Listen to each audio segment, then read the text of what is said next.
Andres Manuelovich, the resistance links Mexico's new president to Russia. Nope, elections have always been a dirty business. Attack ads, sabotage, insinuation and fear-mongering run amok as a nation prepares to decide its new leader and its new government. And if you ask U.S. liberals, the problem has worsened worldwide since the 2016 election. In America, it's all Russia's fault and Mexico is the latest victim. The list of countries whose elections Russia has ostensibly manipulated is long but distinguished, but everybody's list is different. Since invading U.S. social media during the 2016 election with Jesus memes and coloring books, Russia has used fake news, bots and cyber intrusion, just a few items in their election meddling tool bag, in Bulgaria, Austria, Norway, Netherlands, France, Germany and the UK, according to Newsweek. If you ask The Hill, 18 countries were meddled in during 2016 alone.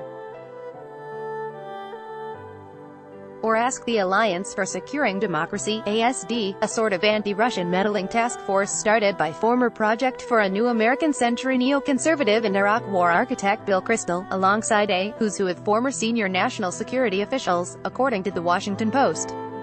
ASD claims Russia has meddled in a whopping 27 European and North American countries since 2004.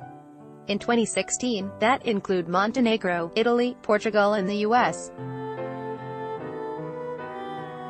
In 2017, Canada, Denmark, Czech Republic and Moldova. Canada, astute U.S. readers will quickly realize, blocks the U.S. completely on its northern border. Now, they may be totally doomed, as resistance. Twitter has reached the horrifying conclusion that Russia interfered to help sway the Mexican elections on Sunday in favor of populist candidate Andres Manuel López Obrador. If the resistance is to be believed, Russia has taken over pretty much the entire North American continent. That's more land in just 2 years than the Soviet Union turned red in its 74 years. Resistance poster extraordinaire Molly McHugh, a lobbyist who calls herself an information warfare expert, tweeted Monday morning about Mexico's elections of the night prior, saying that it is worth remembering that López Obrador likely received media, info ops support from Russia, Russian dollar coming through several means. Adding the warning that our enemies are working to rearrange our neighborhood. Of course, any casual observer of Mexico's politics would note that López Obrador isn't some one-time politician from the outside. He has a long history of governing in Mexico and voters know his name well. He was the head of government of Mexico City from 2000 to 2005 before running for president in 2006, losing by less than a single percentage point amid claims of election fraud. He came in second place in the 2012 election, losing to outgoing President Enrique Peña Nieto, and fraud was also alleged. Though López Obrador presents himself as a reformer seeking to divorce Mexico's political and oligarchical classes, he has been a mainstream figure in Mexican politics for over a decade. Clearly López Obrador isn't the kind of anti-institution candidate McHugh seems to think. Everything is broken, vote against it, is how McHugh characterized López Obrador's message. Sound familiar? She asked rhetorically. Since 2007, a year after López Obrador's initial loss, Mexico has seen massive political violence that has resulted in the deaths of 200,000 people, Sputnik News reported Friday. Even young people have been subject to such violence. In 2014, 43 students from the Ayotzinapa Rural Teachers College in Iguala were famously disappeared after, it is believed, police arrested them and handed them over to a crime syndicate. But if you ask McHugh, those who really wanted to disrupt the system in Mexico were not voters fed up with rampant violence and corruption, but the Russian Federation is a part of some nefarious global plot. Of course, more reasonable-minded social media users took exception to this analysis. Not just peddling conspiracy theories, but also erasing the voices of 18 million Mexican voters, one user replied.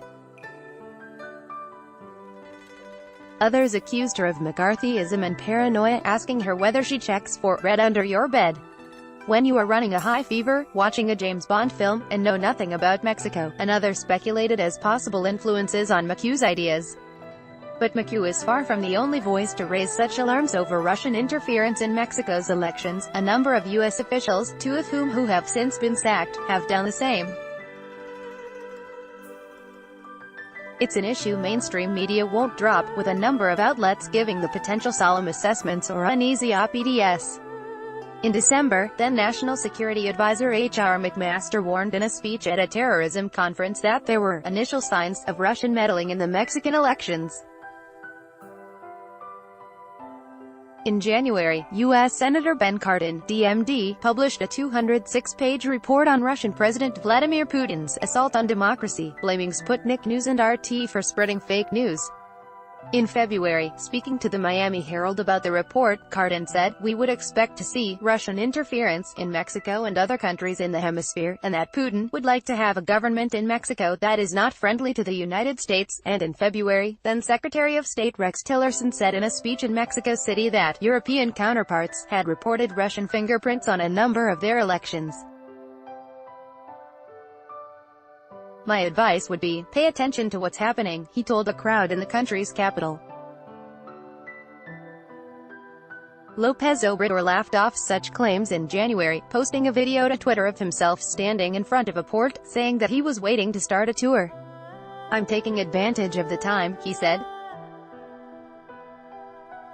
"I'm standing here waiting for the Russian submarine," he continued, looking at the ocean. "It will be bringing me Moscow's gold." He said he's no longer called by his nickname, but instead, Andres Manuelovich. The Washington Post quickly countered with an op-ed declaring, "The prospect of Russian meddling in Mexico's election is no joke." Other outlets have chimed in. Univision, the Spanish-language media giant, has published an opinion piece. Bloomberg also gave Shannon O'Neill of the pro-war 600 think tank Council on Foreign Relations an op-ed. But if you're looking for more than an opinion, the facts speak for themselves. While bots and fake news did flood Mexican social media in the run-up to the election, Mexican officials cited by the New York Times on May 1 said they found no evidence of Russian interference, and Russian officials have denied meddling. The Times spoke with several researchers and analysts for the piece. Some concluded that if Russia were to interfere, they'd do it by trying to increase polarization in the race, and López Obrador would be the ideal conduit for it.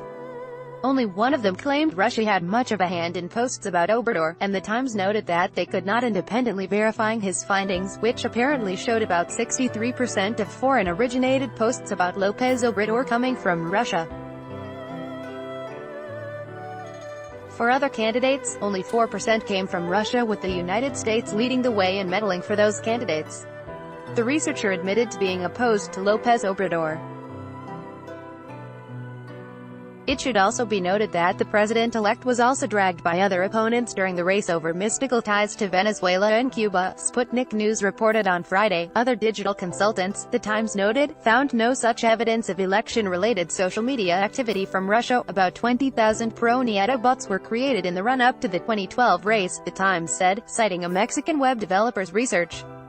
Nieto's campaign hired 1,000 people, trolls, to influence social media conversations about the candidate, according to his campaign's chief of marketing.